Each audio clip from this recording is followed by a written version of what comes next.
Hello, my beautiful cuddlebugs. Welcome to Ramblings of a Book Dragon, where we dive into the warmth of good books and unravel stories that feel like a literary hug.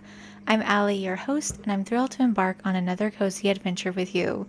So grab a cup of your favorite beverage, snuggle into your cozy reading nook, and let's begin.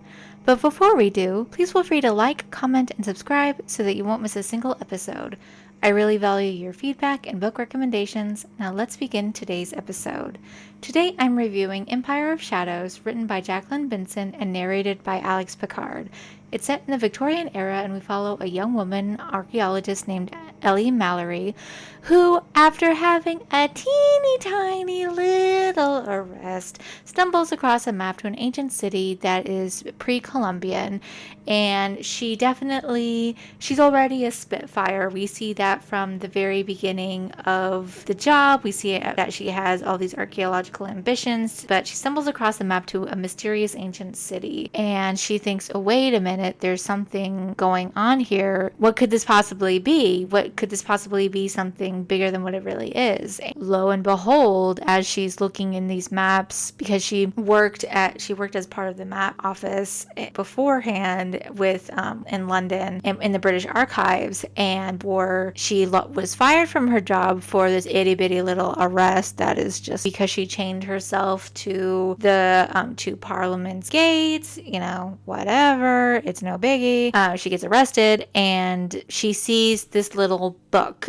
in her boss's stash of papers, and she's like, okay, what this doesn't look like it belongs here or anything like that. What's going on? So she looks at it, and she discovers this little stone, and she also sees this map that looks like it's from the 1600s, 17th century. She sees, okay, this is in British Honduras, South American, and so she starts to kind of look around and see what's going on, and basically it's a treasure map because there's a big X on it, but of course Ellie refuses to admit that basically it's a treasure map.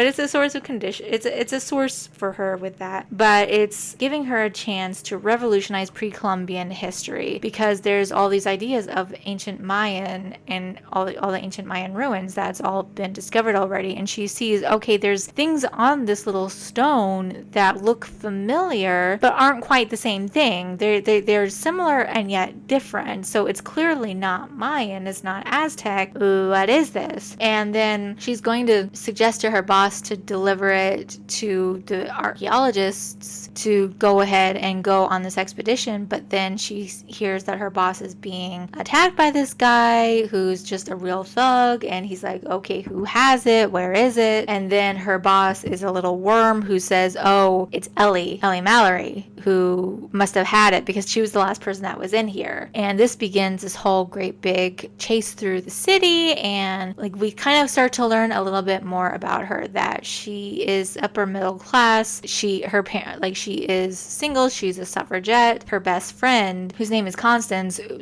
her name is Constance, and she practically has to strong arm Ellie into going on this because she was wanting to actually just give this to someone else, go about her life, and just go about her business. And Constance says, no, you're going to do the right thing and go on this adventure, because Constance, she is a firecracker, and it looked like she is going to be in the next book as well. And I'm really excited about it. The next book just came out. I'm planning on waiting until the second book is available in audiobook because I am lazy like that, and I love audiobooks. But that's a story for another time. I just like them so much more. And this narrator is just chef's kiss. You can tell clearly who is who. She has the British accent down, and then later on we meet our American love interest, and she switches easily between the American accent and the British accent, and you can clearly hear at the beginning of the chapter, you hear the English accent, you hear the British accent, okay, it's focusing more on Ellie, and then there's the American accent, okay, it's focusing more on Adam, the love interest. So she gets on a boat and goes to British Honduras. Constance also is thinking way ahead, and she's like, okay, you're going to be a widow, and she comes up with this ridiculous name. So she winds up in British Honduras, and she decides she has to pick between these two hotels of where she's going to stay. The one is for the big fancy schmancy fancy British people, and she's like, no, I don't want to stay there. So she goes to this other place, and the other place is a little less reputable, but also at the same time, she's able to kind of just lay low a little bit more. She's able to, but the proprietor of the hotel, he tells her, well, I'm going to get you a room that's right by my wife and I, so if anyone gives you any trouble, we'll be right there, which is very sweet. And then he offers to also get her a bath going for her, and so she agrees to that. This is just the best intro to a male character. Like, I love it because Adam Bates, he is not exactly a cartographer. He's just this, but he just enters into the hotel completely covered in muck and mud from his previous adventure, and we find out that he likes to make a mess of things, and the wife just shoos him out and is like, no, you're not making a mess in my hotel. So like she's just like, you're going to clean yourself up, you're going to get rid of your clothes. It's just, I just love the fact that the author just gives everyone so much vibrancy and life, and like you can just picture these scenes, and it is just hilarious. And so while Ellie is getting ready for her bath, Adam is going past the bathroom, and she's feeling in the water. This is the best beginning intro for two characters, two potential love interests to meet, in my opinion. It's just so cute and so hilarious because Ellie sees a snake and she screams, and then Adam bursts into the room and he knocks down the door, and he's looking around for the snake, and he's all covered in muck, and he's looking like a complete burly man. He's like, where's the snake? And she's like, get out of this bathroom right now, you crazy man. I'm taking care of this myself. I'm going to get out. And so like there's just all this banter that's going on already between them, and you can just already feel the tension between them and everything. And he shows also his own sweet side because he, after a little bit of trying to finagle where the snake is at, he sees it and he's like, oh, look at you, little beauty, you're actually harmless. And he's showing her the snake and explaining to her like, oh, it's yellow, it's not poisonous because of this. And she's like, this man is absolutely crazy. And she's like, get out of this bathroom right now. And he's trying to explain more and trying to help her, and she threatens to beam him with one of the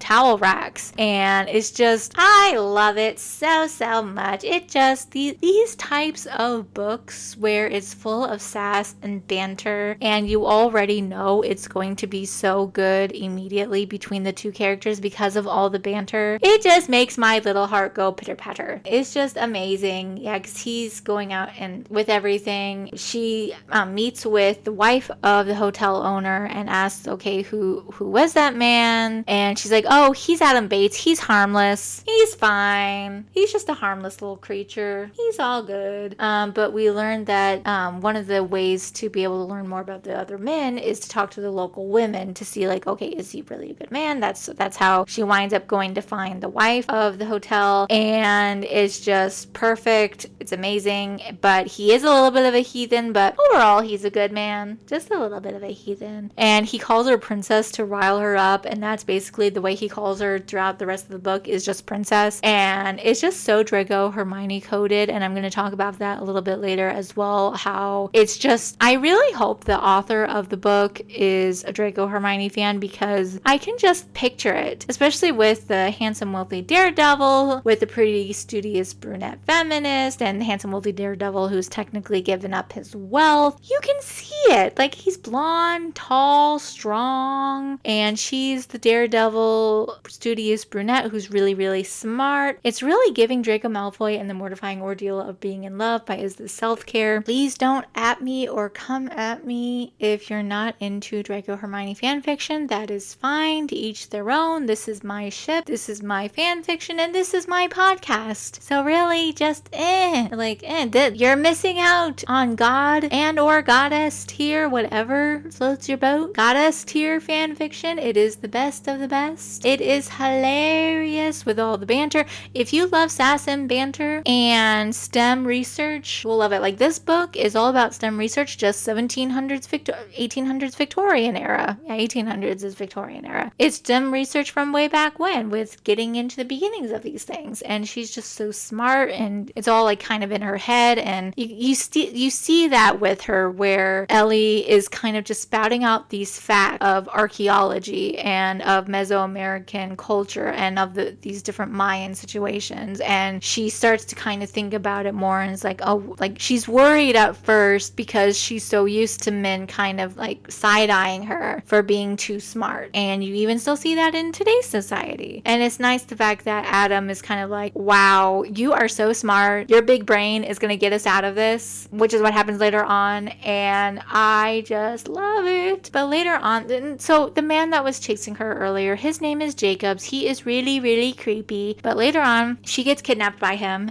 and we meet the man that he hired, a man named Dawson, or works with him, a man named Dawson, who's a professor. And we get into another moment of just, we see how brilliant Ellie really is, because Jacobs ties her up, kidnaps her, he ties her up, and at first he's going to kill her immediately, and Dawson's like, no, don't kill her here. I can't work with a dead body, because she stole the map and the stone and she was keeping it on her. So he finds it, unfortunately, and it's just very creepy. But then he decides, okay, I'm going to just put you in the room, tie you up, and at first he ties her wrists in front of her, and then because it's a 4-poster bed, he brings her wrists up above her head, and of course I'm holding my wrists up above my head like you can see me, but no, it's like kind of like that situation. And she's kind of examining it, and she's like, okay, it's not actually nailed down, it's doweled down, so she's able to escape that way, and like she's also gagged, so she can't scream for help. And I'm just thinking here, like, okay, this guy is not in a BDSM. Clearly he's never kidnapped anyone before and tied them up, because you would think if he was going to tie her up and then kill her later, that he would have tied her hands behind her back, that he would have tied her together, that he would have done more tying capabilities. Like, I realize he only had a couple things to tie her with, but he could have at least worked with a bit more if he really wanted to keep her, like do a little bit more. Clearly he's not into, shibari or anything like that. I apologize if for anyone, but then again, we wouldn't have had the situation that we were about to have, because she's able to escape, and she also is able to steal back the map and the stone, and then she jumps across the side, and then we get into a lovely, fun little moment that just makes my heart go pitter-patter. Basically, throughout the entire book, it's me just squealing and kicking my feet together, and all these different random ass moments, and it's me trying to figure out which moments are important enough to talk about. Like, there's so many moments in this book that I just adore, and I highly recommend reading this book, because there's just whole sections that I was highlighting in this book because it's just too darn cute, the banter back and forth between Ellie and Adam, that I just love, because she's trying to find, basically the whole reason for this is because she needs someone who can lead her through the forest to get to where she needs to be. And Adam, he's not a cartographer, he's like a I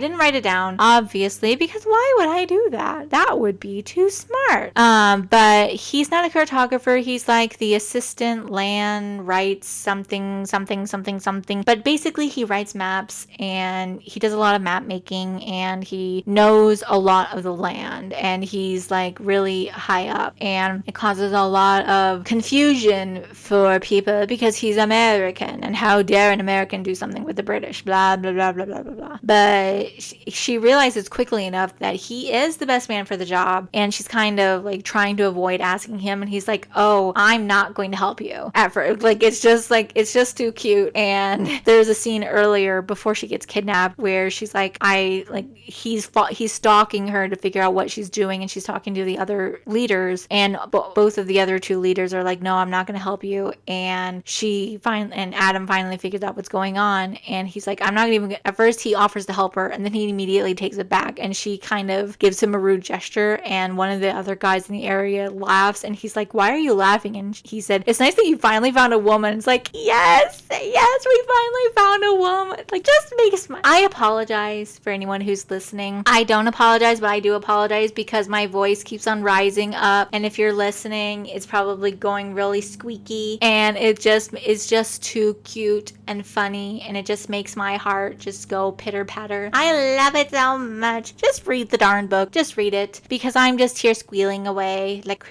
a crazy person. But yeah, but anyway, back to the present in the book. She vaults herself over the side, and she winds up landing on Adam's lap, and he gets all pissed because he sees that she's gagged and that her wrists are tied in front of her, and he's like, what's going on? He has a little, not even a full altercation, but you can tell that he is being very menacing to Jacobs. And he's like, ooh, what kind of man ties up a woman? And it's like, ooh, if only we could have seen a fight. But then again, we can also already tell that Jacobs is a very bad man who's not afraid to get very, very dirty. But then again, we can also already tell that Adam isn't afraid to get very, very dirty.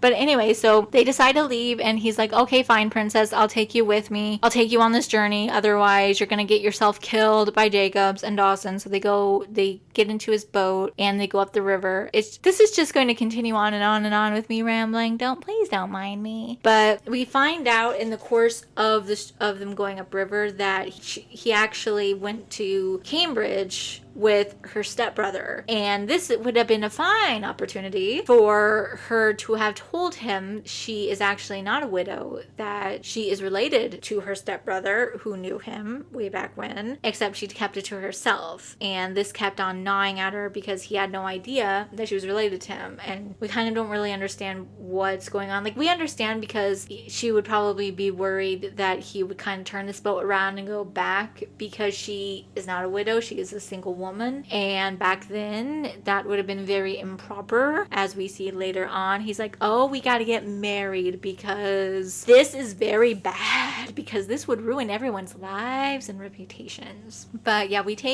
get to see more cute little quip, and she even takes a little bit bath in the river in just her combinations, and he sees her in just her combinations and he likes it, and he's having a hard time not thinking about her in her combinations, and she sees him shirtless more times, and she's having a hard time thinking about that as well. And they even get drunk later on because the boat accidentally goes across I'm vastly going over a lot of information because of course I'm vastly rambling about all the cute shit that's going on in this book. But the boat accidentally goes over waterfall, and so luckily they realized this and were able to get off before they went over, and he was able to save his best bottle of rum. So they get drunk and they almost kiss, but then luckily they were able to save themselves from that because they heard Jaguar yell nearby, which is good because we don't want them to have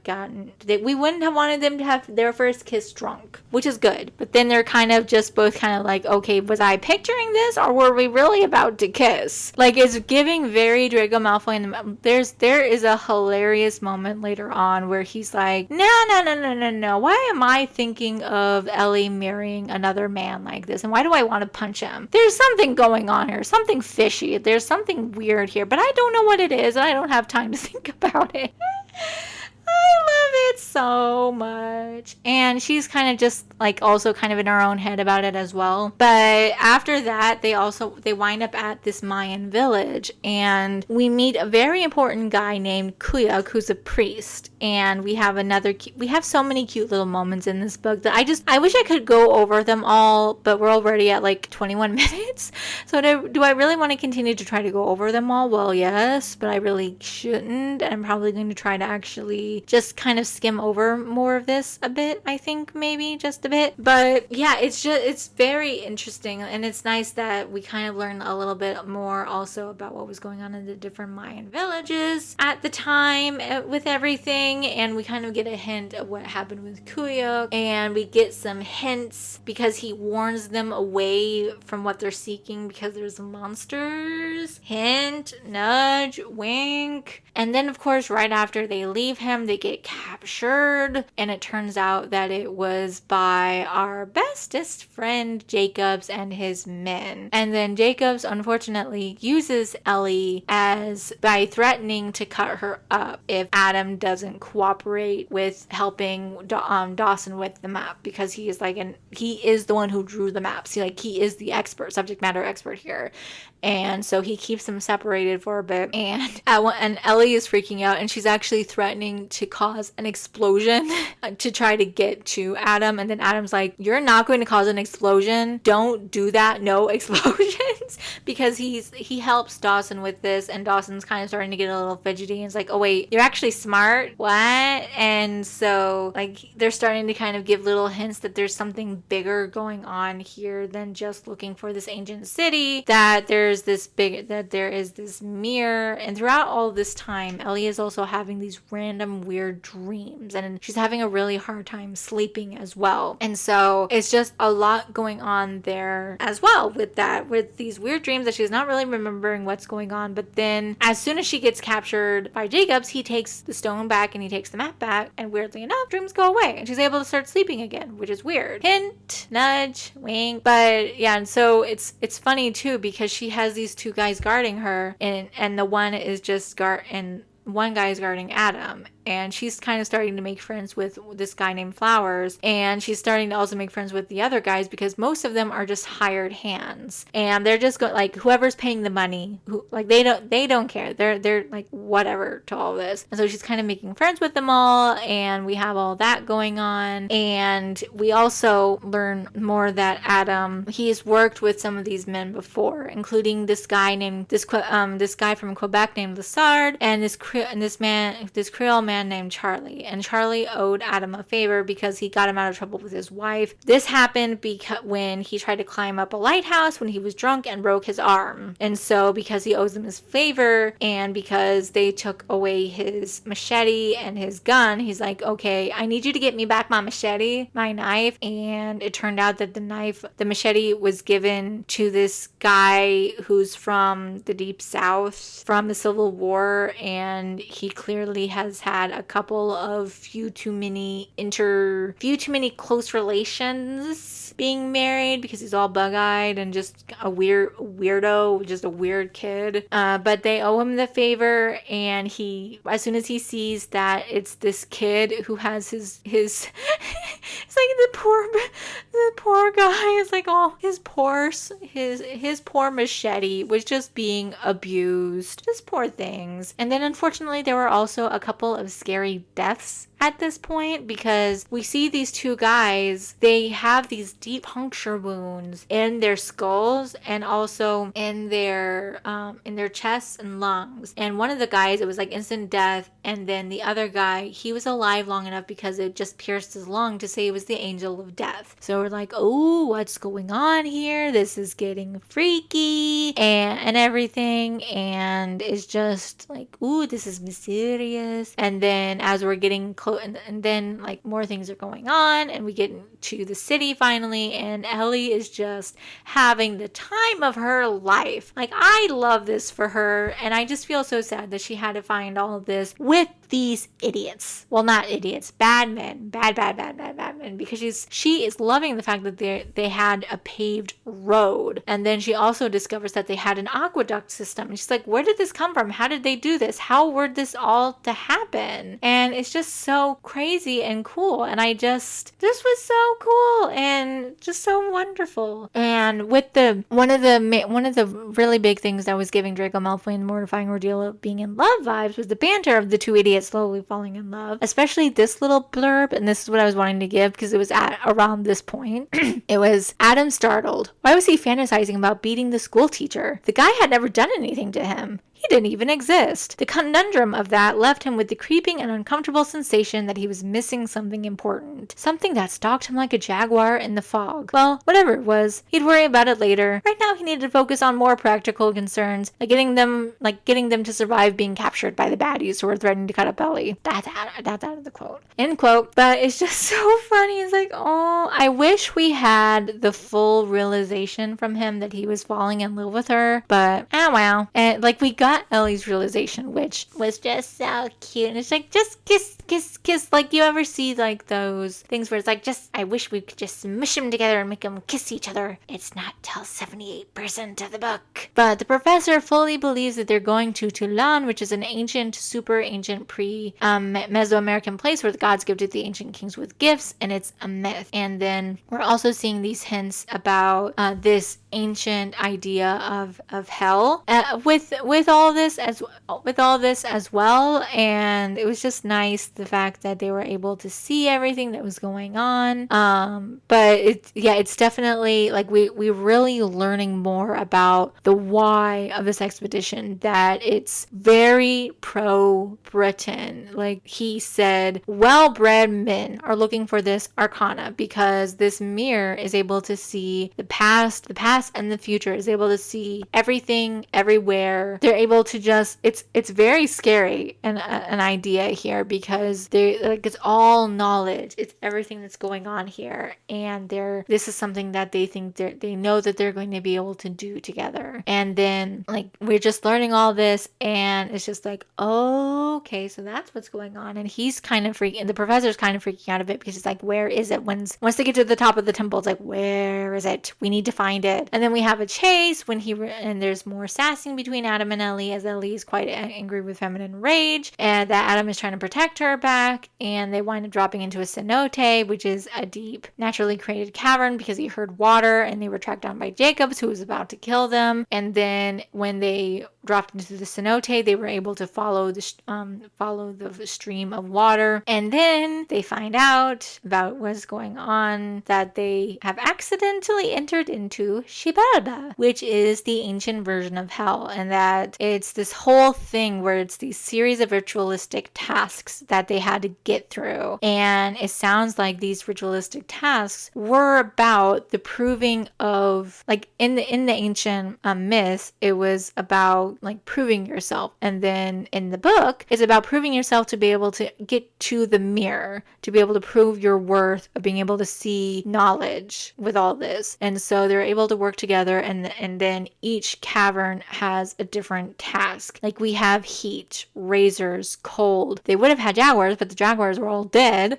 Fortunately, but also kind of sad, because the jaguars were forced to starve to death. And then finally the Camazots, or this legendary large bat. And then that's when we finally learn what killed people, because the Camazots, like, they're these huge, ginormous bats, and they are trying to figure out how to get out, and they accidentally form a trap where they have to kind of battle the bats a little bit, because the bats are freaking out because something fell down and it's preventing them from being able to leave. So they have to figure out how to get out that way and not get killed by the bat. And of course Adam and Ellie is freaking out, and then because she doesn't want Adam to die, and Adam is like, I didn't know you cared about me that much. It's like, dang it, you two, because it took until 78% for these two idiots to kiss. But it was so good. And it's like, because he was yapping about them having to marry, and they finally kissed, and it was like, ooh, we're finally getting into some steam. But it was only a little bit of steam, because they only just kissed. And because he said, if I'm going to do this, I'm not going to do this here. I'm going to explore every inch of you, not here. It's like, oh boy, like we just needed to have a little moment to breathe and just wave ourselves a little bit to calm down, because that was just, we're getting some spice here, but it wasn't really spicy, but it was just getting a little hint of the spice. So very, very good. But yes, with Ellie, they're finally able to get themselves fully out of there, and then we learn more about what's going on we see all these bones, and then we learn what is truly going on with this mirror. And it's the fact that the mirror needs blood, it needs sacrifice, and that is what they had to do. And it makes sense with Mayan stuff, is that it requires blood, it requires sacrifice. And this is the whole thing of, what do you want? Like, that's the whole question. And we learn also from the priest, like, he's there and he explains, like, he also found the stone, but the stone chose Ellie. And he's like, well, I had the ability to choose with this, but I couldn't make that choice, because what I wanted would have killed everyone. Like, it would have been too much violence, too much blood. And so, like, it doesn't go just to what you want, it goes deep into your your heart and soul to kind of draw out what you want. And so Ellie, she goes over to the mirror because they're trying to get it out, and then there's this whole big fight, and then she's able to go into the mirror and she meets this ancient woman from way before, and she's kind of been the ghost that has been talking to Ellie throughout this whole time. And she's like, well, what do you want? And so Ellie in her heart of hearts realizes, oh, I want to destroy this thing, because she sees all this knowledge, and she's told by the woman that in the before times it would have to be a group of people who would have to share this knowledge. It can't just be one person. And she knows, like, no one should be able to have this power. No one should be able to have this much knowledge. Like, that's just bad. Like, no, we can't have that. So she tells the woman, like, no, I want to destroy this. And that is her truth. And so the mirror gives her that knowledge of how to destroy the mirror. And so she's able to do that. And unfortunately, because the city is built on so many caves, it destroys the city as well, which also rips her heart. Oh, all this ancient information completely destroyed. They're able to get out. They're able to get back to that little village, and they're able to get their wounds treated. And then they realize, oh crap, there's a lot more of this. There's all this other stuff here, and they're going to be after all these other things because obviously they survived Dawson and Jacob. So we need to go after them some more. And then they see on the list like Egypt, and the place is where her stepbrother is at. And so her stepbrother obviously doesn't know what's going on. So they're like, okay, we're going to go to Egypt. Adam's like, oh, what's this we? And then he's like, what do you want? And it's just so cute. It just made my heart go squee. And she's like, I want you. And that's the end. So I can't wait for the next. I might actually just say screw it and just read the book now, because I am in love with this book. This is my favorite book of the year. We'll see what other books are come out with that I read, but right now this is my favorite book of the year because it's just too cute. But anyway, I think I have rambled on enough. I hope I gave enough information, and I will talk to you next time. Goodbye.